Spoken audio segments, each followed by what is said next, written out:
I was raised to believe that I could do, be, or have anything I wanted. So imagine my shock when I entered the workforce to learn this wasn't exactly the case. I was lucky to get my first job, and only job, as a vocational rehabilitation counselor, straight out of graduate school, wherein my pay was determined by state law. I always felt trapped and never really enjoyed the position, knowing there were no opportunities for upward mobility. Meanwhile, I had a front row seat to all my female friends' journeys as they began to bump up against the glass ceiling, working 3 times as hard for 3/4 of the pay, or for my friends who are women of color, even less, and consistently being passed over for promotions. Was this going to be my fate? What about that optimistic ideology I had been raised by? I wanted to live the life of my dreams, traveling the world, building wealth, having any experience I desired, all without limitation. But how? This wasn't the experience of any of the women I knew. Then my stubborn streak began to kick in. There had to be a better way. I wanted more, and not just for myself, but for all of the women around me as well. So I set out to explore a new path, one which would allow me the freedom, the wealth, and the growth I desired, yet never required me to break a single pane of glass. The first step in my journey was to explore where I'd come from. How had the women in my ancestry navigated their roles in the workforce and building of wealth? In the 1920s, my great-grandmother, Catherine Clare Burke Blayton, struggled to divorce her alcoholic bootlegger husband. What was the issue? She had 0 wealth and 0 assets to her name. No home, no car, no bank account. During this time, only 20% of the workforce was women, so she was fortunate to have a job as a clerk and a typist. However, in order for her to survive on the other side of her divorce, she was required to give up custody of her children and place them in foster care. Her children, including my grandmother, were only returned to her custody several years later after marrying her boss. Fast forward 20 years, my grandmother, Dorothy Ann Seeley, had completed university to become a teacher.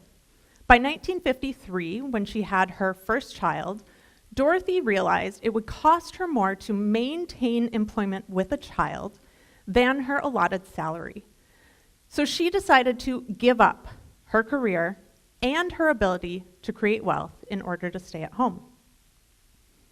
By the 1980s, 52% of the workforce was women, but we were still only making 64% of men's salaries. My mom raised me during this time when she worked 2 jobs and picked up odds and ends sewing commissions while on government assistance. My childhood was marked by the immense amount of work she had to put in simply for us to survive. When I looked back over the experiences of my ancestors, I discovered a consistent thread: limitation. In fact, it dawned on me that limitation was the inherent experience for women since we'd entered the workforce. We've been limited in terms of which industries we work in, what and how many positions we can occupy, and how much we get paid. I had to ask myself, am I willing to continue participating in this cultural tradition of limitation in the female workforce? This brought me to my next question. In an era when we have access to more opportunities, more resources, and more technology than ever before, why do these limitations still exist? From my research, I discovered these limitations continue to exist for 2 reasons. The first is as a result of conditioning. We are taught these limitations, we believe these limitations, and we continue to reaffirm these limitations as our reality. This phenomenon has a name: stereotype threat. Stereotype threat is a concept coined by researcher Claude Steele as a socially premised psychological threat that arises when one is in a situation or doing something for which a negative stereotype about one's group applies. Steele conducted an experiment to test the impact of stereotype threat on women's math abilities. His team found that when women perform math, unlike men, they risk being judged by the stereotype that women have weaker math abilities. This predicament was found to disrupt women's math performance. Not only that, when the stereotype threat was reduced, women's math performance actually increased. His study showed that a decrease in stereotype threat increases performance. Now, you might be thinking to yourself, well, Bree, maybe women are just bad at math and that accounts for the differences. However, the first study of its kind to evaluate the biological differences between boys' and girls' math abilities was performed by Carnegie Mellon University using brain scan technology. The study concluded there was no difference in the brain development of boys and girls, nor in the way they processed math. So I had to wonder, if this could be true about the stereotype for women in math, could it also be true for the stereotype of women in the workforce? If we have been conditioned to believe that our roles in the workforce exist under an umbrella of limitation, could this conditioning be feeding the continued tradition of limitation? And could a decrease in the stereotype, as evidenced by Steele, begin to create a female workforce without limitation?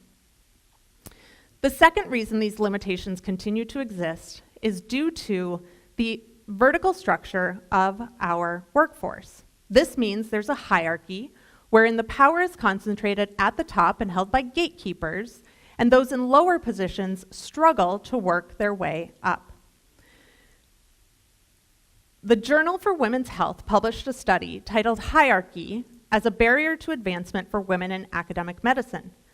The study explored how the structure of organizations impacts women's professional advancement and work experience. It was found that work experience was significantly impacted and that female faculty members experienced this more than their male counterparts.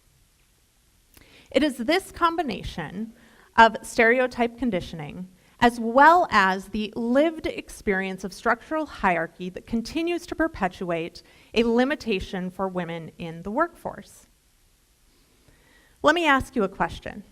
When you were a kid and you were playing in a sandbox, but there was a bully in that sandbox who was withholding all of the toys from you, what did you do? Did you stay in that sandbox, or did you go find another one with all of the toys that you could access without limitation? My guess is you probably went to that second sandbox. So my question becomes, why haven't we left yet? We have remained in a workforce that has withheld resources from us for centuries. But we stay because we have not yet realized that we have another option.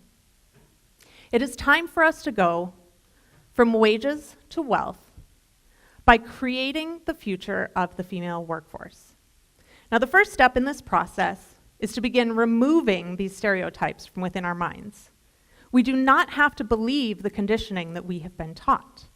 As Steele showed, a reduction in stereotype increases performance.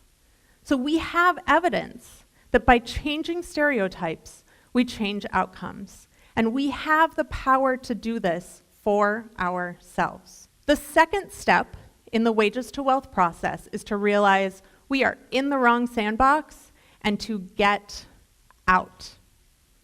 We started to see this happening during the Great Resignation, wherein women started realizing that our futures are not going to happen by changing the current work structures. The National Women's Law Center published a report showing that there were 1.1 million fewer women in the workforce in January of 2022 than there were in February 2020. The Pew Research Center released a report showing there are 3 reasons for this: low pay, barriers to advancement, and feeling disrespected in the workforce. The third and final step to go from wages to wealth is to design, build, and lead a workforce created by us, for us. I imagine a world where these 1.1 million women go out to start a new workforce, one that solves for the problems identified by the Pew Research Center, one with fair and transparent wages, clear policies for advancement, and a horizontal leadership structure. Data shows that women-owned businesses are a powerful economic force. The economic impact of women-owned businesses report from 2009 shows that if US-based women-owned businesses were to be their own country, we would have the 5th highest GDP in the world. This is above countries like France, the United Kingdom, and Italy. Female entrepreneurs are also significant job creators. For every female entrepreneur, 2.94 jobs are created. I imagine a world where these 1 million women create jobs for those additional 2.94 million women. Not only do we have the opportunity to change the trajectory of our workforce, we have the opportunity to do it in a way that works for us. We have an incredible opportunity at our fingertips. Imagine with me a world where women's economic potential does not exist under a ceiling, where our worth isn't diminished the second we are born, where we don't have to continue existing in a workforce that was designed for us to lose. I have learned that I have the ability to go from wages to wealth, and so do you. This is a moment we have been preparing for hundreds of years. We have the gumption, the power, and the wisdom to create a new workforce for ourselves, to design something that was built for us to succeed. I learned that I do not want to be another story of limitation in my family's lineage. I don't want to spend years fighting against a system that was designed for us to lose. I would rather use my power and my energy to create something that allows us all to win equally.